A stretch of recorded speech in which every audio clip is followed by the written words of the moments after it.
Donald Trump's tariff war may have been aimed at protecting American interests, but it's having an unexpected consequence. According to veteran journalist and Vampire State author Ian Williams, China is now using these tariffs to quietly drive a wedge between the United States and its allies, especially in Europe. In this video, we break down how Beijing could exploit the growing transatlantic rift and what this means for the future of global power dynamics. Stay with us and take a listen. This has always been fundamental to Xi Jinping's global politics, trying to separate Europe from America. This predates this trade war. It's always been foremost in CCP policy is to try and extract Europe away from its alliance with the United States, and they will see this as an opportunity to do this. The rhetoric about unity in the face of the sledgehammer coming out of Washington. I'm skeptical that it will work. We are seeing more China positive noises coming from the likes of Spain, for instance, but I think the EU has quite fundamental issues with China at the moment. Hello and welcome to the Trump Report. I'm Louis Sykes. Today we're joined by Ian Williams, who is a long-time foreign correspondent who has reported from Russia, China and Ukraine, and is author of the book Vampire State, The Rise and Fall of the Chinese Economy. Ian, thank you for joining us today. A pleasure as always. So the trade war continues. Just this morning we've seen tariffs from China on US goods go up to 125%. How damaging is this going to get? Well, it's pretty dizzying, isn't it? I mean, there's a certain entertainment value in seeing the way analysts are describing this to prize fighters in the ring, to racing cars powering down towards each other in a game of chicken. Accompanying the hike out of China this morning was a statement saying we won't put it up any higher because American imports to China are already commercially unviable. So there's no point in it going any higher, even if America reciprocates. What will Trump do? Who can say? We're already reaching the sort of levels where trade is becoming almost unviable on both fronts because of the sheer cost implications. So that leaves the question, where do you go next? And you're looking at devices, tools, strategies that go beyond tariffs, which is where in some respects it could get even uglier. And you mentioned those other tools available. We saw this morning China is putting more limits on US films that can be released. What other tactics could China now use if they are moving away from tariffs, or just think that's as far as they can go? Well, they've got a whole toolbox. I think it's in some respects it's rather amusing to see Xi Jinping presenting himself as this big defender of world trade, as a bastion of globalization, calling for unity among nations against the Trump madness.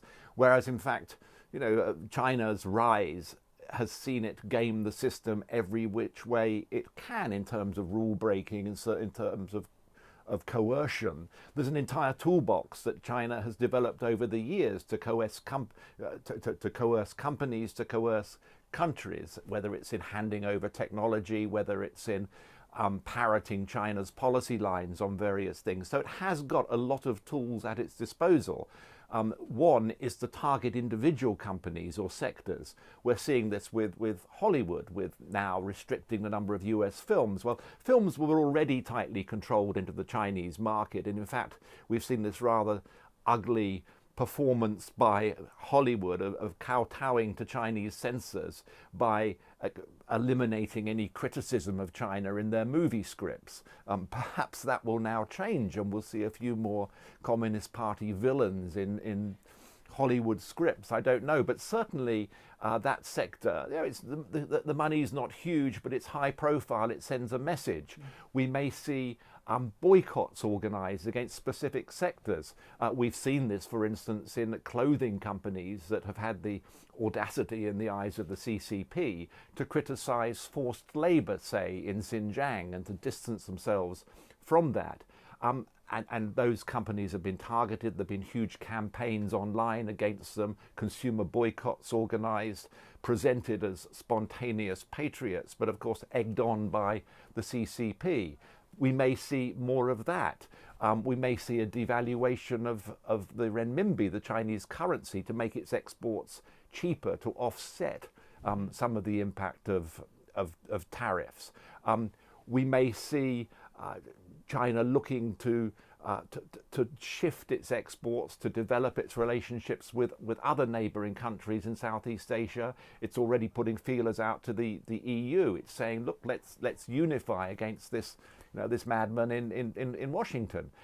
So there are a whole range of different techniques that China can use, and that's before you even get to the treasury bonds, US debt, of which China is a huge owner, and the potentially destabilizing impact of China unloading those onto the world markets. And although the destabilization that may create would be damaging equally for China. Mm-hmm. And you mentioned the bond markets there. Do you think the Trump administration are aware of that and other Chinese tactics, or do they think this is just going to be a trade war back and forth on tariffs? And what sort of damage could that do if they did unload those bonds? It would destabilize the world market, because it would have a big impact on the dollar, for instance. It would also have a broader impact on bond markets, but driving down bond prices. The issue that China has with that is this could be equally as damaging to the Chinese economy. So it's almost like mutually assured destruction. So we know China's been offloading treasury bonds over recent years at a steady pace, but to suddenly do it all at once could be extremely damaging. But I think that what China's strategy is, my take on a lot of this is that the Chinese economy is in a fragile way at the moment. There's an unsustainable economic model. They're trying to shift to more consumer-driven, more innovation-driven economy, away from sort of the property, the huge infrastructure, the cheap exports, although that remains a hugely important sector, trying to export its way out of trouble. So I think that the Chinese economy is vulnerable, and in this prize fight, you might say it's more vulnerable than the US economy. But Xi Jinping will be calculating that the threshold for pain is far lower in the US than it is in China. And there are several reasons for that. One is because the US is a more open economy, so it is more susceptible for movements in bond prices, which may have been behind the US pulling back on tariffs to the rest of the world. So they're just taking on China rather than everybody. And also the US is a democracy, so the pain of higher prices, the pain of seeing your pension funds reduced, results in a political backlash, a popular backlash, a political backlash. So what it means is that China's calculating that the US may blink first because it may not be able to stand the economic pain, where of course China's a dictatorship. Yeah. Yes, Xi relies on what's called performance legitimacy in the absence of elections. His pitch is, look, we've given you economic growth and stability. And so he's not immune to that. But nevertheless, China's a dictatorship. It could impose more pain on its people than perhaps Trump can in the United States. So all these calculations will be going through the minds of Chinese leaders in Zhongnanhai, the leadership compound there, as they look at how to retaliate next, where to target next. I mean, one nightmare scenario, which I've seen raised in some business circles, is China's made quite a lot of use of hostage diplomacy. This is where business people are prevented from leaving China, exit bans, and they've become more and more frequent under Xi, and usually it's the result of there's a business dispute going on, real or imagined, and people are prevented from leaving the country. And there's a real worry in business circles that you could see more of that as well, targeting high-profile business people with spurious investigations. So the coercive toolkit that China has is far more extensive than that available to Trump. And we talk a lot about how China can go on the offensive against this, but you said there, obviously China's got a quite fragile situation with its economy. Obviously, economic trouble for China looks a lot different than it does in Europe or America, where it would mean recession, whereas China maintains such a high level of growth even when they are going through hard times. But, is this kind of a quite unfortunate time for China to face a trade war? It is. I mean, I think they've been preparing for one. I think for some time Xi has been trying to make I mean, since he came to power, we talk about decoupling, but that was really invented in Beijing 10 years ago. It's been at the root of Xi's policy to make the Chinese economy more resilient, more separate, especially in technology, from the US. So this is something that he's been concentrating on for some time. But I don't think that he anticipated, or the Chinese leadership anticipated, tariffs perhaps of this level. I mean, one of the tactics, the strategies they've used has been to try and shift direct exports away from the States. So it was something like 20% going to the US. Now it's maybe 15 of total Chinese exports. But a lot of that is smoke and mirrors, because it's rerouting exports through third countries. There's been huge Chinese investment in Vietnam, in Malaysia, in Thailand, causing some unease in those countries, because a lot of these factories are screwdriver plants putting together Chinese components. Some of them, it's just a matter of relabeling them as made in Thailand or made in Vietnam. And I think that the initial Trump tariffs looked like they were wise to that. But this is one of the techniques that China has. Also, there's an incredible logistics industry out there, which is very adept at ducking and diving and weaving around taxes and tariffs. And don't underestimate the ability of this system to try and find a way through even what appears to be very, very high barriers. And you said there, of course, that Trump's original set of tariffs did seem to be aware of that. They were particularly harsh on Southeast Asia originally. That's now obviously all dropped back down to 10%. But even still, Asian markets are down, despite that rally we saw yesterday globally after most of the tariffs came back down. How damaging is this for Asia more widely if China gets into this trade war with the US? I think it's damaging in several ways. One is that they all get caught up in the crossfire, China trying to reroute exports through third countries. There's also a big concern that if the US market, which is the biggest consumer market on the planet, becomes inaccessible to Chinese companies, then there's a lot of exports to go somewhere. And Xi Jinping, in the absence of meaningful reform of the economy, he's still basically a statist, although he's turned around and is making more pleasant noises towards foreign companies and private Chinese companies, tech companies. That doesn't really wash, because he spent most of his 10 years alienating them, driving them out, disappearing of entrepreneurs, business people, curtailing the activities of technology companies. So it's a bit of a hard sell. His main instrument of economic change has been to turbocharge cheap exports. Yes, these have taken a slightly different form. We see a greater emphasis on renewable technology, for instance. But there's huge overcapacity in China as a result of this, mainly because of the state throwing enormous sums of money at building and expanding factories as a way of exporting their way out of difficulty. A lot of this stuff was already reaching world markets at below cost, attracting a record number of dumping investigations at the World Trade Organization. And I think there's real fear within Asia that they could be on the receiving end of a lot of these, in fact, indeed so could the EU and Britain, but in Asia there's a lot of concern about being on the receiving end of this wave of cheap Chinese exports.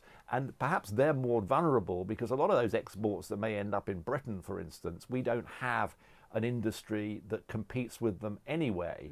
But in Southeast Asia, Vietnam, Thailand, Malaysia, the Philippines, there are industries there which compete with a lot of those Chinese goods, but may not be able to if the markets are flooded and the prices are low enough. So I think on multiple levels there's a concern in Asia, and that's before you get to the politics with both sides trying to court them. Xi's made it clear, he's off to Hanoi on Monday, that he wants unity in the face of this madness from Washington, and that's the message he's sent to Brussels. It's the message he's sending to Southeast Asia. America, Washington, is making it clear that there will be repercussions if countries are overtly throwing in their lot with Beijing. So for all these reasons, I think there's a lot of concern in political and economic circles in Asia, Southeast Asia in particular.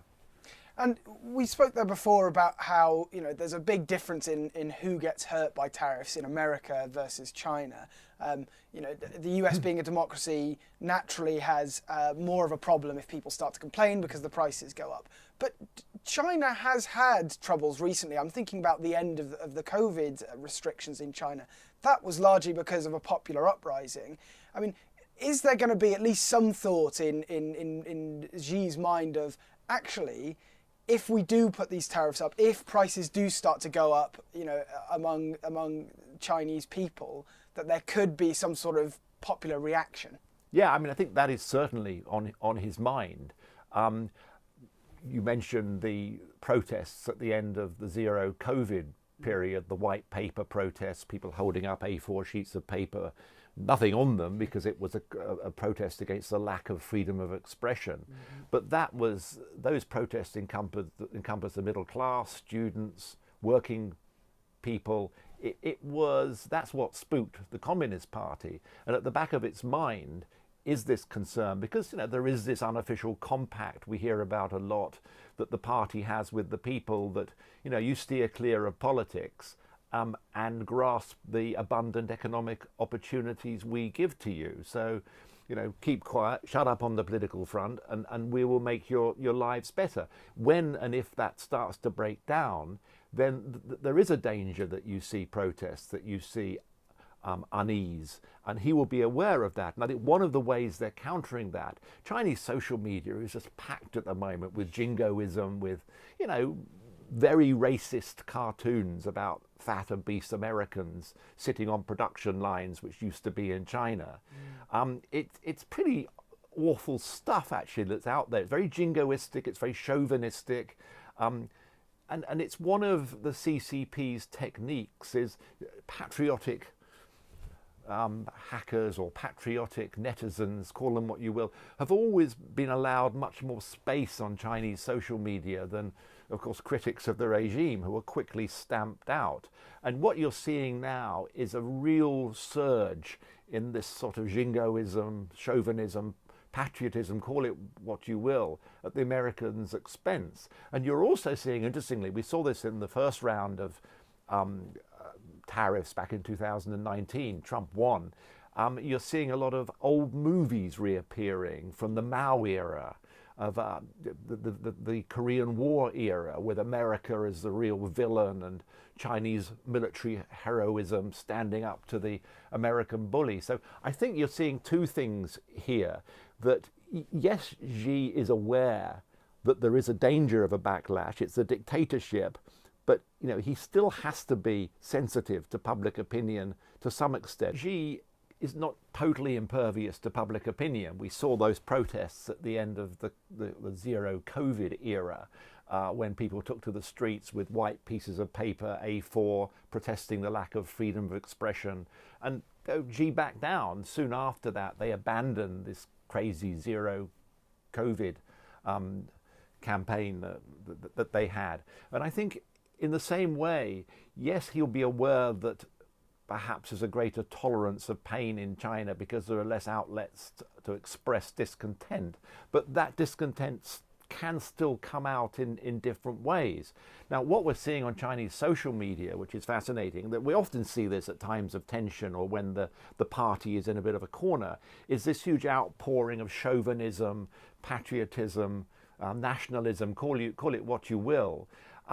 We're, you know, some of it openly racist in the way they're attacking the United States, you know, obese Americans sitting on production lines which have been supposedly transferred back from China to the USA, and this attempt to sort of whip up nationalism and jingoism and get behind the party, get behind its trade war with the United States is also part of that whole policy.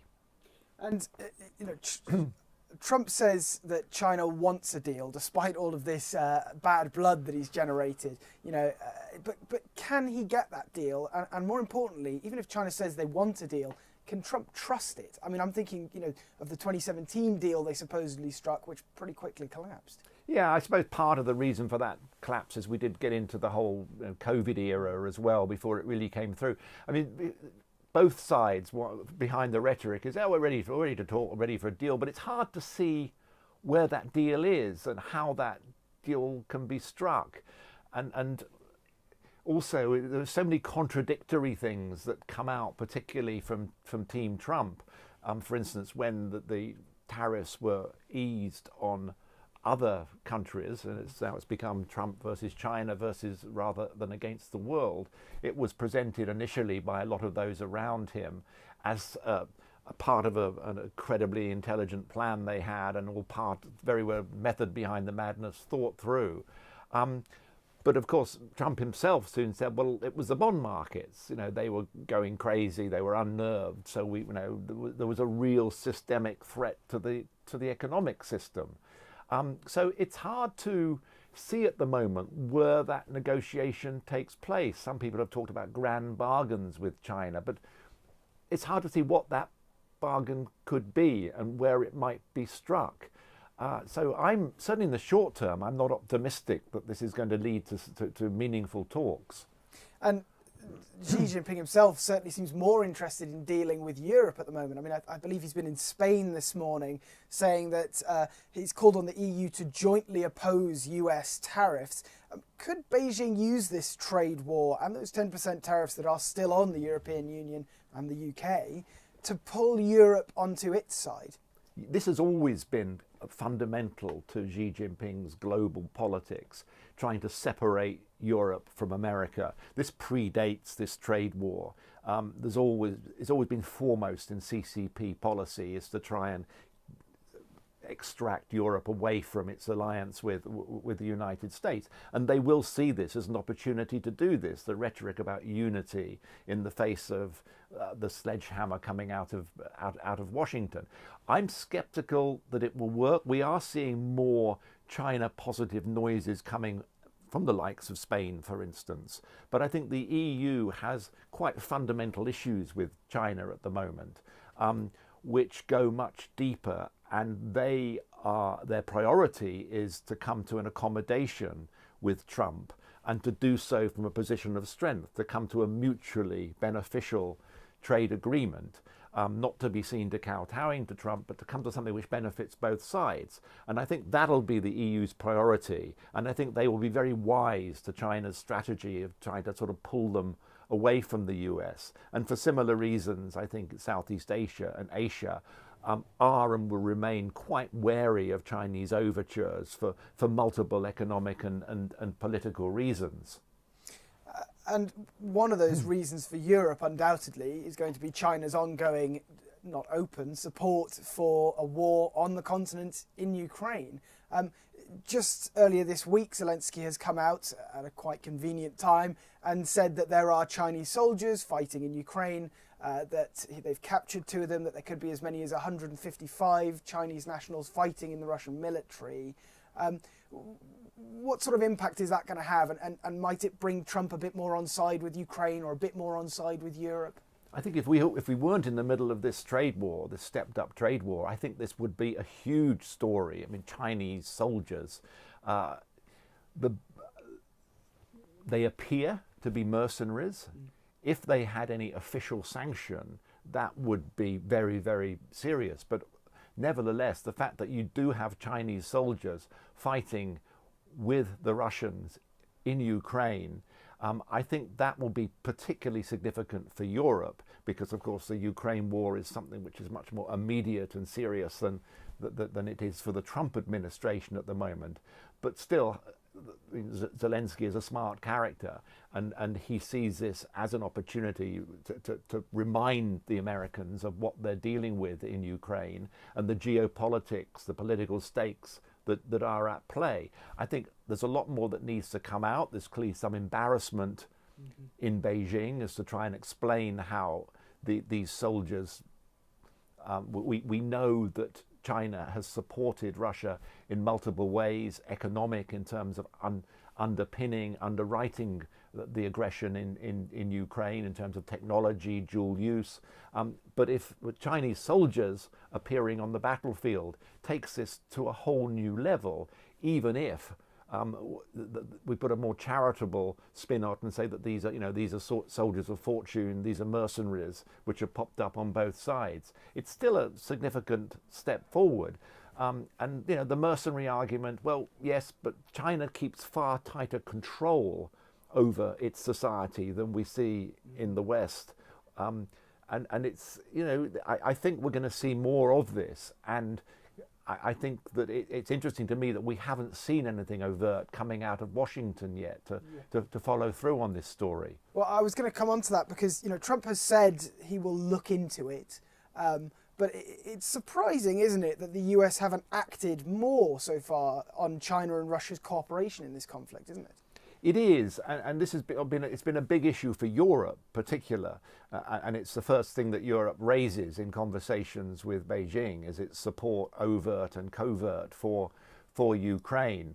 I think there are those in the Trump administration who are quite hostile towards Zelensky and towards Ukraine. I think there are others who will want to use this as a way of reminding Trump of what the stakes are in Ukraine. And, there are bigger geopolitical issues at play other than just Russia against Ukraine. And I think this will be a useful tool for those who are close to him, Mike Waltz, Marco Rubio, people who have a record of being strong supporters of Ukraine and very critical of China. So I see this emerging over the coming days, especially as now we may have reached peak tariffs and you're seeing both sides look for other ways of pressuring their rival. Well, just to finish, Ian, we're only a few months into the Trump administration. Do you think China is ready and resilient enough for 4 more years of this? I think this will have come as a shock to Beijing, the sheer size and intensity of the initial blast from Washington.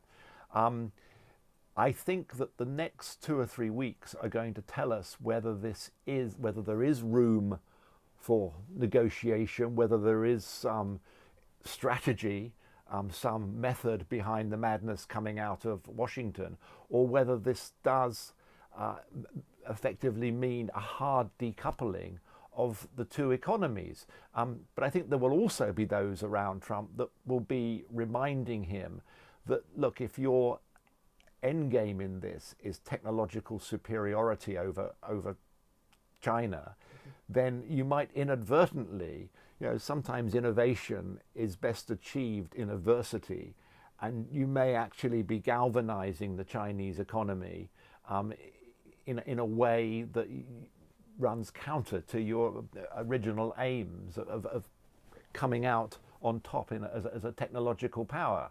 So I think the next 2 or 3 weeks are going to be intriguing to see where this begins to lead and what other weapons and tools both sides have in their armory. Well, Ian Williams, it's been fascinating chatting with you about this today. And of course, if our audience want to learn more about China's position and its economy, there is your book as well, Vampire State. Where can people find that? Online, through my website, most good bookshops. It's very timely. Yes, indeed. Well, Ian, thank you very much for joining us today on the Trump Report. A pleasure.